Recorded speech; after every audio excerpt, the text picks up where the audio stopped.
Hello friends, स्वागत है आप सभी का अपनी पढ़ाई के यूट्यूब चैनल पर।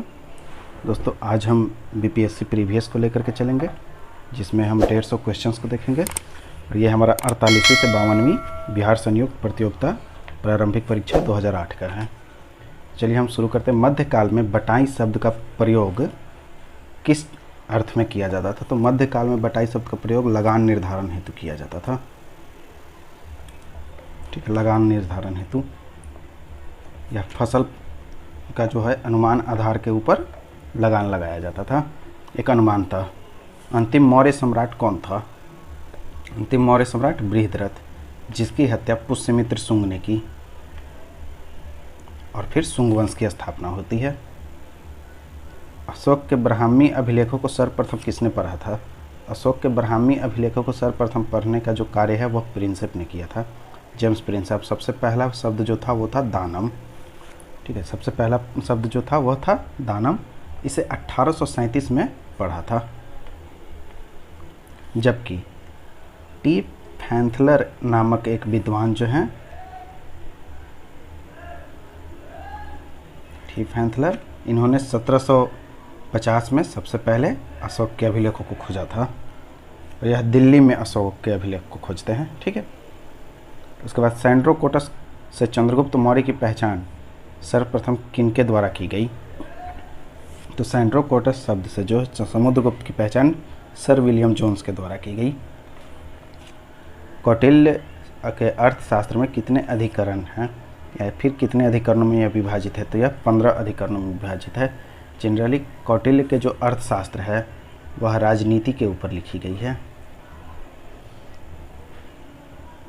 नौ नालंदा महाविहार किसके लिए विख्यात है? तो नौ नालंदा महाविहार जो है संग्रहालय हेतु विख्यात है। विश्व का सबसे ऊंचा कहा जाने वाला विश्व शांति स्तूप, यह महात्मा बुद्ध के अवशेष पर बनाए गए हैं। तो यह कहाँ स्थित है? तो राजगीर में। राजगीर का पुराना नाम राजगृह तथा ग्रीवरज। यह मगध की पहली राजधानी थी। बोधगया में बोधि वृक्ष अपने वंश के किस पीढ़ी का है? तो यह जो है अपने वंश के 5वें पीढ़ी का है। शशांक नामक शासक ने बोधि वृक्ष को कटवा दिया था, तो फिर से श्रीलंका से ला करके इस बोधि वृक्ष को लगाया गया था, जो महेंद्र और संघमित्रा के द्वारा श्रीलंका भेजा गया था अशोक के समय में। तो वह 5वीं पीढ़ी का है। विश्व का पहला गणतंत्र वैशाली किसके द्वारा स्थापित किया गया था? तो लिच्छवियों के द्वारा। पाटलिपुत्र के संस्थापक कौन है? तो पाटलिपुत्र के संस्थापक उदयन हैं। पाटलिपुत्र की स्थापना अजातशत्रु के पुत्र उदयन द्वारा की गई थी। पुराणों तथा जैन ग्रंथों के अनुसार यह जो है गंगा तथा सोन नदी के संगम पर स्थित है। गंगा तथा सोन, यह सामरिक दृष्टिकोण से काफ़ी महत्वपूर्ण जगह भी था। इल्तुतमिश ने बिहार में अपना प्रथम सूबेदार किसे नियुक्त किया था? इल्तुतमिश ने बिहार में अपना प्रथम सूबेदार जो नियुक्त किया था वो था मलिक जानी को।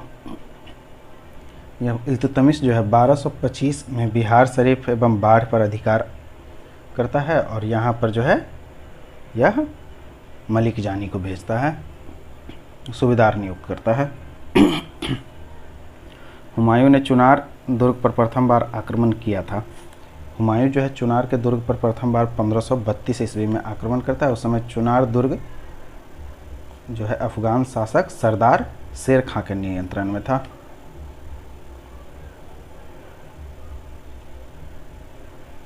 सरदार शेर खां के नियंत्रण में। अकबर ने बंगाल तथा बिहार को मुगल साम्राज्य में मिलाया। अकबर ने बंगाल तथा बिहार को मुगल साम्राज्य में 1575 ईस्वी में मिलाया था। समय अकबर के समय में बिहार एवं बंगाल पर सुलेमान कर्रानी जो अकबर के अधीन शासनारूढ़ था, और इसके मृत्यु के बाद जो है दाऊद स्वयं को स्वतंत्र घोषित करता है, जो कर्रानी का पुत्र था। और फिर जो है अकबर दाऊद को पराजित करता है, और मुनीम खां के नेतृत्व में मुगल सेना यहाँ पर भेजी गई थी, और मुनीम खां की सहायता के लिए अकबर स्वयं गया था। और 1574 में दाऊद जो है यहाँ से भाग जाता है, और फिर 1575 में अकबर इन दोनों क्षेत्र को अपने शासन में मिला लेता है। एतमातुद्दौला का मकबरा आगरा में किसके द्वारा बनवाया गया था? नूरजहां के द्वारा। जहांगीर के समय में सबसे उल्लेखनीय इमारत है यह, और इसमें पित्रा-दुरा का प्रयोग किया गया है। इस मकबरे का निर्माण 1626 ईस्वी में नूरजहां के द्वारा करवाया गया था। पित्रा-दुरा यानी फूलों वाली आकृति के कीमती पत्थर एवं बहुमूल्य रत्न। महारानी विक्टोरिया ने भारतीय प्रशासन को ब्रिटिश ताज के नियंत्रण में लेने की घोषणा कब की थी? 1 नवंबर 1858 को। इलाहाबाद में लगे दरबार में लॉर्ड कैनिंग ने अपनी उद्घोषणा में भारत की कंपनी के शासन को समाप्त कर सीधे क्राउन के अधीन कर दिया था। सम्राट शाह आलम द्वितीय ने ईस्ट इंडिया कंपनी को बंगाल, बिहार तथा उड़ीसा की दीवानी प्रदान की। शाह आलम द्वितीय ने 12 अगस्त 1765 को। 1764 में बक्सर का युद्ध होता है और इसके बाद इलाहाबाद की संधि होती है। शाह आलम ने 12 अगस्त 1765 को एक फरमान जारी की और बंगाल, बिहार तथा उड़ीसा की दीवानी जो है अस्थायी रूप से अंग्रेजों को दे दी गई, और जिसके बदले में अंग्रेज सम्राट को 26 लाख रुपए देने को तैयार होते हैं। जगदीशपुर के किस व्यक्ति ने 1857 ईस्वी के विप्लव क्रांतिकारियों का नेतृत्व किया था? वीर कुंवर सिंह ने। 1857 की क्रांति में बिहार के नेता कौन थे? वीर कुंवर सिंह। 1984 किसके द्वारा लिखी गई है? तो 1984 जॉर्ज ऑरवेल। 1857 के विद्रोह के बाद ब्रिटिश सरकार ने सिपाहियों को इन प्रांतों से चयन किया। जनरली जो ब्रिटिश सरकार है उस समय, इसके बाद में गोरखा सिख और पंजाब के उत्तरी प्रांत से लोगों को भर्ती करने लगे। बिहार में परमानेंट सेटलमेंट लागू करने का कारण क्या था? तो बिहार में परमानेंट सेटलमेंट लागू करने का कारण था जमींदारों के लिए जमीन एवं वंश परंपरागत अधिकार को स्वेच्छा से हस्तांतरित करने का अधिकार। अखिल भारतीय किसान महासभा सर्वप्रथम कहाँ आयोजित की गई थी? अखिल भारतीय किसान महासभा जो सर्वप्रथम है वह लखनऊ में आयोजित की गई थी।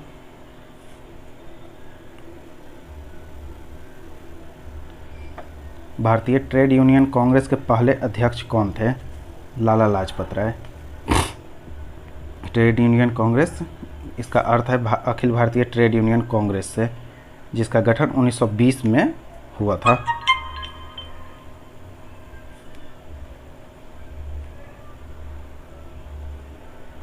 उन्नीस सौ 21 में मोपला विद्रोह कहाँ हुआ था? केरल के मालाबार क्षेत्र में मोपला विद्रोह हुआ था। मोपलाओं जो है यहाँ मूल रूप से 1920 में ही अंग्रेज के खिलाफ विद्रोह शुरू कर देते हैं ये लोग, और आंदोलन को महात्मा गांधी का समर्थन भी प्राप्त था इस समय। और इसके मुख्य जो नेता थे वो थे अली मुस्लियार, जो काफ़ी चर्चित भी हुए थे इस समय। अली मुस्लियार। बिरसा मुंडा का कार्य क्षेत्र कौन सा था? बिरसा मुंडा का जो कार्य क्षेत्र था जनरली रांची से लेकर के और भागलपुर का क्षेत्र। 1857 के विद्रोह में लखनऊ में नेतृत्व किसने किया था? तो लखनऊ का जो नेतृत्व था वो अवध की बेगम ने किया था। बेगम हजरत महल ने अपने अल्पायु पुत्र को ही, मतलब कम उम्र के पुत्र को ही नवाब घोषित किया, जिसे अंग्रेज़ों ने स्वीकार नहीं किया। और फिर 1857 का जब विद्रोह शुरू हुआ तो इसमें इन्होंने भाग ली। भारत में नारी आंदोलन की इनकी प्रेरणा से प्रारंभ हुई है। ज्योतिबा फूले। बिहार सोशलिस्ट पार्टी के संस्थापक कौन थे? जयप्रकाश नारायण, सत्यभगत, एम.एन. रॉय या सुभाष चंद्र बोस? जयप्रकाश नारायण बिहार सोशलिस्ट पार्टी के संस्थापक 1931 में। इसमें और भी कुछ लोग थे, जिसमें एक प्रमुख नाम आता है फूलन प्रसाद वर्मा का भी। ट्रेड यूनियन आंदोलन के क्रांतिकारी चरण का समय था, तो ट्रेड यूनियन के क्रांतिकारी चरण का समय था 1926 से 1939 तक माना जाता है। भारत में प्रथम रेलवे लाइन किस ब्रिटिश गवर्नर जनरल के समय में बिछाई गई थी? तो डलहौजी के समय में 1848 से इनका जो समय था 1848 से लेकर 56 तक। भारत में रेलवे लाइन इसी दौरान 1853 में बिछाई गई थी, जो मुंबई से थाने के बीच में चलती है। बलदेव सहाय ने महाधिवक्ता पद से त्यागपत्र कब दिया था? तो 9 अगस्त 1942 को, जब भारत छोड़ो आंदोलन शुरू हुआ, तो यानी कि 1942 में, उसी समय इन्होंने अपने महाधिवक्ता पद से को त्याग दिया था। लॉर्ड कर्जन ने बंगाल विभाजन रद्द किस वर्ष किया था? तो लॉर्ड कर्जन ने जो बंगाल विभाजन रद्द किया था वो था 1911। लॉर्ड कर्जन ने 16 अक्टूबर 1905 को बंगाल विभाजन को रद्द 16 अक्टूबर 1905 को बंगाल विभाजन रद्द कर दिया था। इसके विरोध में बंगाल सहित देश के अन्य भागों में भावनाएं भड़क उठी तथा सरकार ने बाध्य होकर 1911 में यह विभाजन को रद्द कर दिया। तो लोग स्वयं स्वदेशी भावना के अतिरिक्त एक नई शक्ति का भी अनुभव हुआ। 1911 में इन्होंने बंगाल विभाजन का रद्द किया था। शिक्षा सुधार हेतु ब्रिटिश सरकार ने सैडलर विश्वविद्यालय आयोग को कब नियुक्त किया था? तो सैडलर विश्वविद्यालय आयोग की नियुक्ति जो है 1917 में होती है। M.E. सैडलर इस आयोग के अध्यक्ष थे, जबकि 2 भारतीय सदस्य डॉक्टर सर आशुतोष मुखर्जी और डॉक्टर जियाउद्दीन अहमद। राष्ट्रीय कांग्रेस से पूर्व सबसे प्रमुख संस्था थी? तो राष्ट्रीय कांग्रेस यानी कि इंडियन नेशनल कांग्रेस की अगर हम बात करें तो उससे पूर्व इंडियन एसोसिएशन ऑफ कोलकाता सबसे प्रमुख एक संस्था थी। राष्ट्रीय कांग्रेस 1885 में बना, इंडियन नेशनल एसोसिएशन, जबकि भारत में इंडियन एसोसिएशन की स्थापना सुरेंद्र नाथ बनर्जी और आनंद मोहन बोस द्वारा की गई थी 1876 में, और इसका विलय 1885 में भारतीय राष्ट्रीय कांग्रेस में हुआ। फॉरवर्ड ब्लॉक की स्थापना किसने की? तो फॉरवर्ड ब्लॉक की स्थापना सुभाष चंद्र बोस ने की। कि होता क्या कि महात्मा गांधी के साथ इनका मतभेद हो जाता है और 1939 में ये फॉरवर्ड ब्लॉक की स्थापना करते हैं, कांग्रेस पद से त्याग देते हैं, कांग्रेस की अध्यक्षता से यह त्याग पत्र दे करके। महात्मा गांधी ने खिलाफत आंदोलन का समर्थन क्यों किया था? महात्मा गांधी ने खिलाफत आंदोलन का समर्थन किया था क्योंकि गांधी जी ने अंग्रेज़ों के खिलाफ अपने आंदोलन में भारतीय मुसलमानों का सहयोग प्राप्त करना चाहा था। इसी वजह से कांग्रेस के नर्म दल के नेताओं की आंदोलन की पद्धति क्या थी? राजवामबद्ध आंदोलन। जालियांवाला बाग में प्रदर्शन के लिए लोग क्यों जमा हुए थे?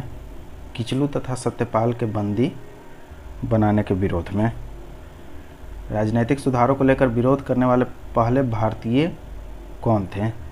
राजनीतिक सुधारों को लेकर विरोध करने वाले बाल गंगाधर तिलक सबसे पहले भारतीय थे। भारत छोड़ो आंदोलन कब प्रारंभ हुआ? भारत छोड़ो आंदोलन 9 अगस्त 1942 को। 14 जुलाई 1942 को वर्धा में आयोजित कार्य समिति की बैठक में भारत छोड़ो आंदोलन का प्रस्ताव पारित होता है और फिर 9 अगस्त 1942 को जो है यह भारत छोड़ो आंदोलन प्रारंभ होता है। गांधी जी ने असहयोग आंदोलन कब प्रारंभ किया था? 1920 में। असहयोग आंदोलन की अवधि जो है 1920 से 22 रही है। 1 अगस्त 1920 को यह आंदोलन जो है शुरू किया गया और अंत 1922 में होता है। लेकिन इसका अंत जो है चौरा चौरी कांड होने के बाद गांधी जी द्वारा आंदोलन वापस लेने की घोषणा से होता है। रॉलेट एक्ट कब पास हुआ था?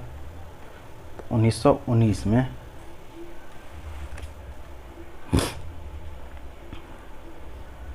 गांधी जी ने भारत में पहली बार सत्याग्रह बिहार में कहाँ से प्रारंभ किया था? चंपारण। चंपारण सत्याग्रह 3 कठिया प्रणाली 3/20 यानी कि किसी के पास 20 कट्ठे ज़मीन है तो उसके 3 कट्ठे में नील की खेती करनी होगी। मुजफ्फरपुर में किंग्स फोर्ट की हत्या का प्रयास प्रफुल्ल चाकी तथा खुदीराम बोस के द्वारा किया गया था 1908 में। 1908 में 30 अप्रैल। प्रभावती देवी किस क्षेत्र से स्वतंत्रता संग्राम सेनानी थी? प्रभावती देवी किस क्षेत्र से स्वतंत्रता संग्राम सेनानी थी? तो भागलपुर। 1942 के आंदोलन में डॉक्टर राजेंद्र प्रसाद को किस जेल में कैद करके रखा गया था? तो 1942 के आंदोलन में डॉक्टर राजेंद्र प्रसाद को बांकीपुर जेल में कैद करके रखा गया था। चंपारण नील आंदोलन के समय राष्ट्रीय नेता कौन थे? तो चंपारण नील आंदोलन के समय में राष्ट्रीय नेता जो थे वो थे महात्मा गांधी। जयप्रकाश नारायण इस पार्टी से जुड़े थे? सोशलिस्ट पार्टी से। सुमेलित करें।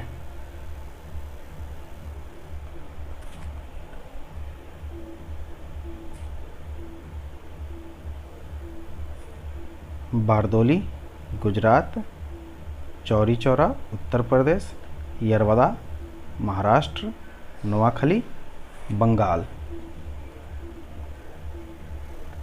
नोआखली क्षेत्र जो है अब बांग्लादेश में आता है।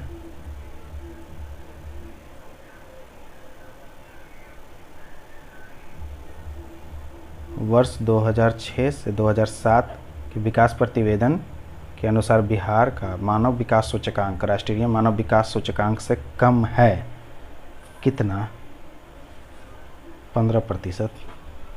वर्ष 2006-07 में बिहार का विकासात्मक व्यय इसके कुल व्यय का था 56%। वर्तमान में बिहार की संपत्ति का मुख्य स्रोत क्या है? कृषि।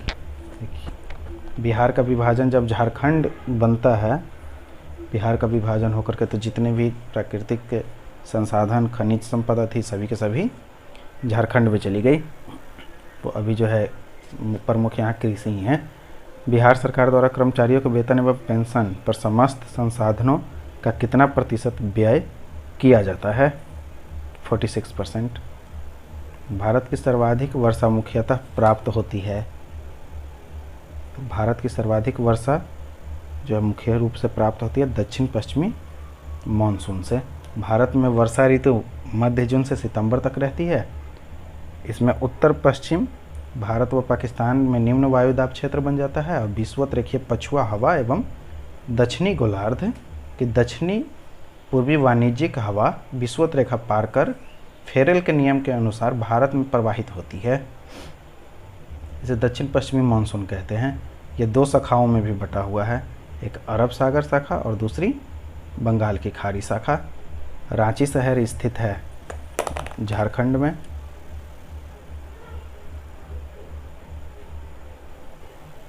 बिहार एवं उत्तर प्रदेश से राज्यों की संयुक्त सिंचाई परियोजना है गंडक परियोजना। बिहार एवं उत्तर प्रदेश राज्यों की संयुक्त सिंचाई परियोजना गंडक परियोजना के नाम से जानी जाती है, जो गंडक नदी पर निर्मित है। गंडक नदी जो है नेपाल हिमालय से निकलकर भैंसा लोटन के समीप बिहार तथा उत्तर प्रदेश की सीमा बनाती है। गंडक नदी सोनपुर के समीप गंगा में समाहित होती है। यह गंगा की सहायक नदी। 57 बिहार के क्षेत्रफल में कुल बोई गई भूमि का प्रतिशत कितना है? 69%। द्वितीय हरित क्रांति का संबंध है जैव प्रौद्योगिकी के प्रयोग से। भारत में सिंचाई की क्षमता का 47.78% पूरा होता है किस स्रोत से? लघु एवं बृहद परियोजनाओं से। यह सत्य होगा कि भारत को परिभाषित किया जाए, जो है एक कथन वाले क्वेश्चन को हम रूप में हम समझ सकते हैं इसे। भारत को इसमें अगर हमें परिभाषित करना तो एक श्रम आधिक्य वाली अर्थव्यवस्था के रूप में, यानी कि ऑप्शन बी सुमेलित करें। सर्वाधिक गर्म सहारा, अत्यधिक ठंडा अंटार्कटिका, अत्यधिक वर्षा चेरापूंजी और अत्यधिक सूखा चिली। ग्रेट बैरियर रीफ के समीप स्थित है। ग्रेट बैरियर रीफ के समीप ऑस्ट्रेलिया। दक्षिण गंगोत्री स्थित है अंटार्कटिका में। भारत का यह पहला अनुसंधान केंद्र था, 1981 में आरंभ किया गया था। वर्ष 1983 में यहाँ पहले वैज्ञानिक अनुसंधान केंद्र दक्षिण गंगोत्री की स्थापना की गई तथा दूसरा केंद्र मैत्री 1989 में।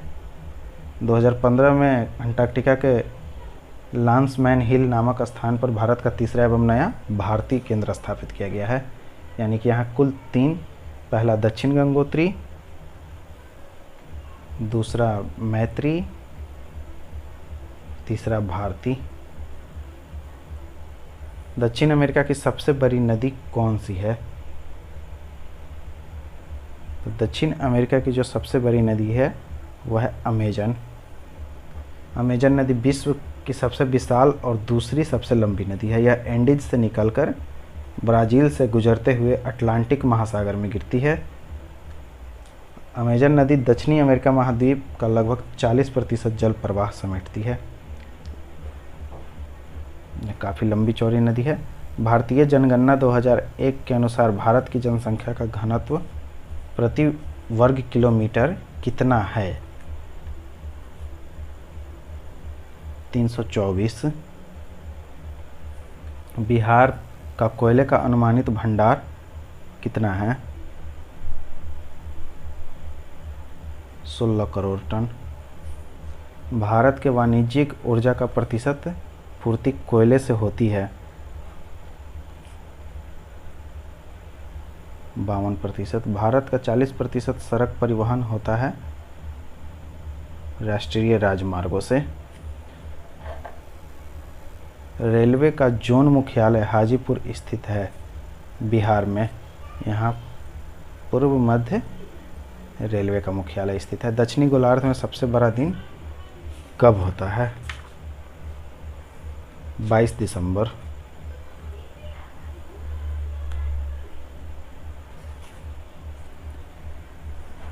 तो 22 दिसंबर की स्थिति में दक्षिणी ध्रुव सूर्य के सम्मुख होता है और सूर्य मकर रेखा पर लंबवत चमकता है, जिससे यहाँ ग्रीष्म ऋतु होती है।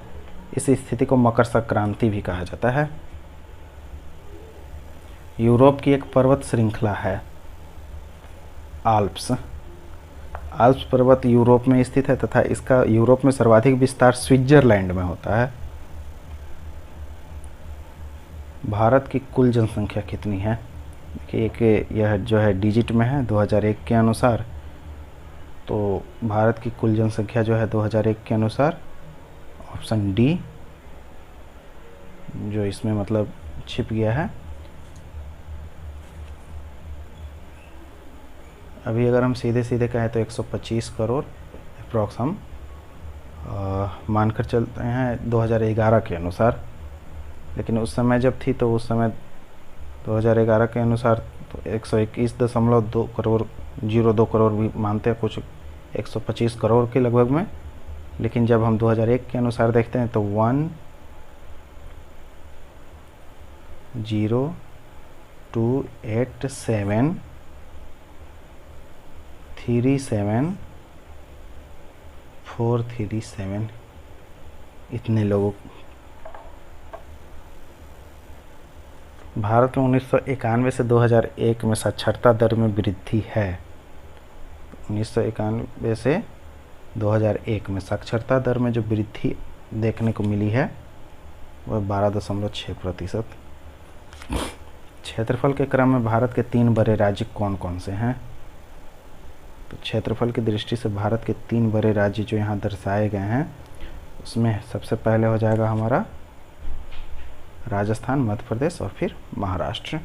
2001 की जनगणना के अनुसार भारत की जनसंख्या क्या कितना प्रतिशत बिहार राज्य में निवास करती है? 8%। फ्रेंड्स, हम आज क्वेश्चन नंबर 1 to 75 देखा है।